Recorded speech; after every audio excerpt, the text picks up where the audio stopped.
Welcome to easiest school of mathematics. আজকে আমি অষ্টম শ্রেণীর বসে দেখি 10.2 এর 13 নম্বর অঙ্কটিকে সলভ করে দেব। এর আগের পর্বগুলোতে আমি 1 থেকে 12 পর্যন্ত অঙ্কগুলোকে সলভ করে দিয়েছি। তোমরা যদি ভিডিওগুলিকে দেখে না থাকো তাহলে আমার প্লেলিস্ট থেকে সেই সমস্ত ভিডিওগুলিকে দেখে নিও। তাহলে চলো আজকের যে অঙ্কটি রয়েছে সেটি নিয়ে আলোচনা করা যাক।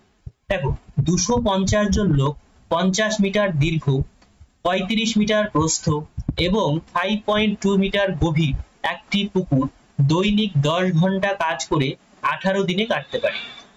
65 মিটার দীর্ঘ, 40 মিটার প্রস্থ এবং 5.6 মিটার গভীর অপর একটি পুকুর 300 জন লোক প্রতিদিন 8 ঘন্টা করে কত দিনে কাটতে পারবে তা ত্রৈরাশিক পদ্ধতিতে হিসেব করে লিখি।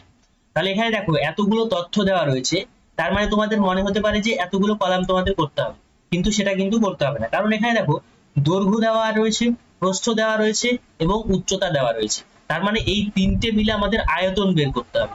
আয়তন বের করে যে অ্যামাউন্টটা আসলো সেই অ্যামাউন্ট নিয়ে কাজ করতে হবে। তার মানে এর জন্য আলাদা আলাদা কলাম নেবার কোনো প্রয়োজন নেই।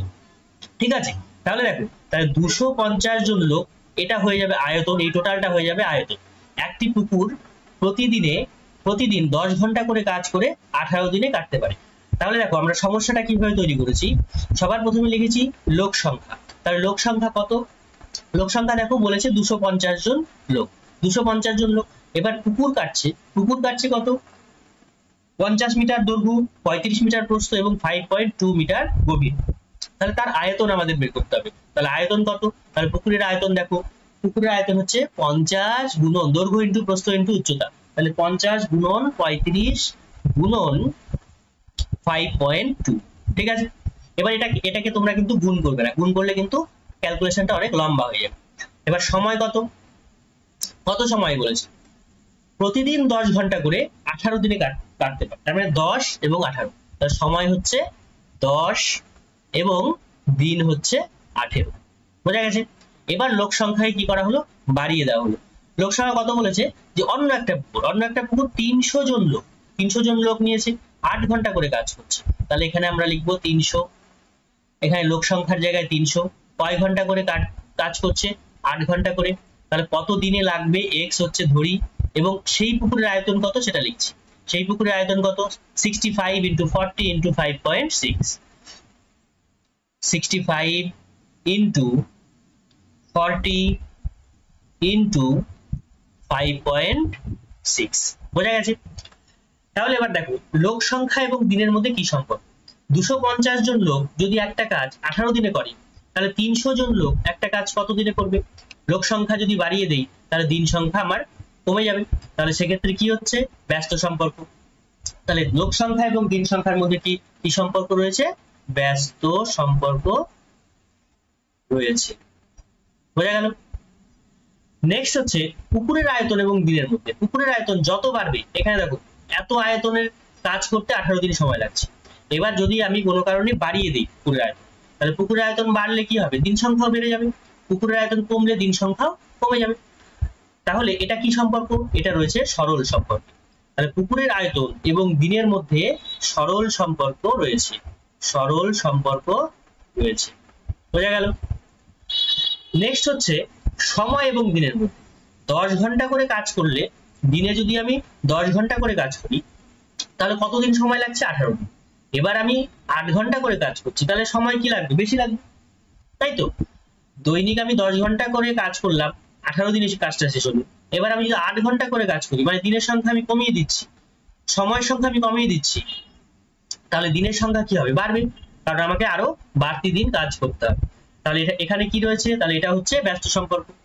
তাহলে সময় এবং দিনের মধ্যে ব্যস্ত সম্পর্ক রয়েছে। হলো? এবার নির্ণেয় দিন সংখ্যা। নির্ণেয় দিন সংখ্যা কত হচ্ছে?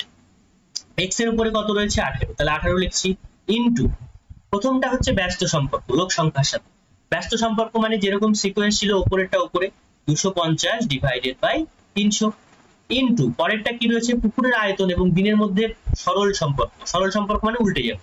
তার মানে উপরে দেখো, নিচে দেখো 65 গুণন 40 গুণন 5.6 রয়েছে, সেটা আমরা প্রথমে লিখবো 65, যেহেতু সরল সম্পর্ক। 65 গুণন 40 গুণন 5.6 ডিভাইডেড বাই উপরে যেটা ছিল সেটা নিচে চলে আসবে 50 ইন্টু 35 ইন্টু 5.2 গুণন। এবার সময় এবং দিনের মধ্যে কি সম্পর্ক রয়েছে?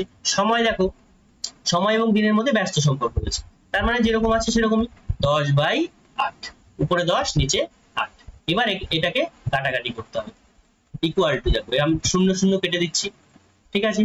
তাহলে কি করে থাকলো 18 ইন্টু 25/30 ইন্টু 65 ইন্টু 40 ইন্টু 56। কেন লিখলাম দেখো, নিচেও 5.2 রয়েছে, পয়েন্ট উঠে যাবে, তাহলে 50 ইন্টু 35 ইন্টু 52 ইন্টু 10/8।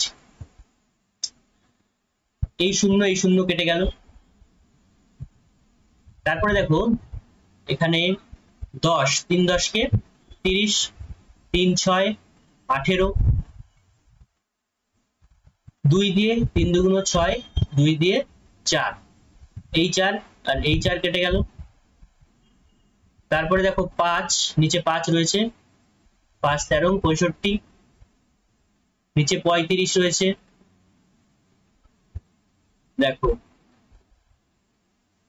2 দিয়ে কাটছি, এটা 2 দিয়ে 26, 2 দিয়ে 28, 13 2 26, তারপরে আবার 2 দিয়ে কাটছি, 2 দিয়ে 14, ঠিক আছে? তাহলে কাটাকাটি করে কত হচ্ছে, ইকুয়াল টু 25 ইন্টু 3, মানে 3 25 75, তাহলে 75 গুণন 14,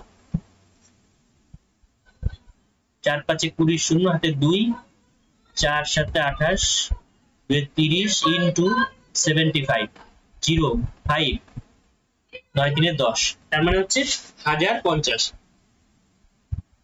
এখানে দেখো 1050, নিচে দেখো 1050 ডিভাইডেড বাই আবার 35 আছে, ডিভাইডেড বাই 35, তাহলে এখানে কাটাকাটি করলে কত হচ্ছে 30, তাহলে অ্যান্সার হচ্ছে 30। তার নির্ণেয় দিন সংখ্যা হচ্ছে 30 দিন, বুঝা গেল? তাহলে অ্যান্সারটা কি লিখবে? অ্যান্সারটা দেখো কি বলেছে, যে 65 মিটার দৈর্ঘ্য, 40 মিটার প্রস্থ এবং 5.6 মিটার গভীর অপর একটি পুকুর 300 জন লোক প্রতিদিন 8 ঘন্টা কাজ করলে 30 দিনে কাজটি শেষ করতে পারবে, ঠিক আছে?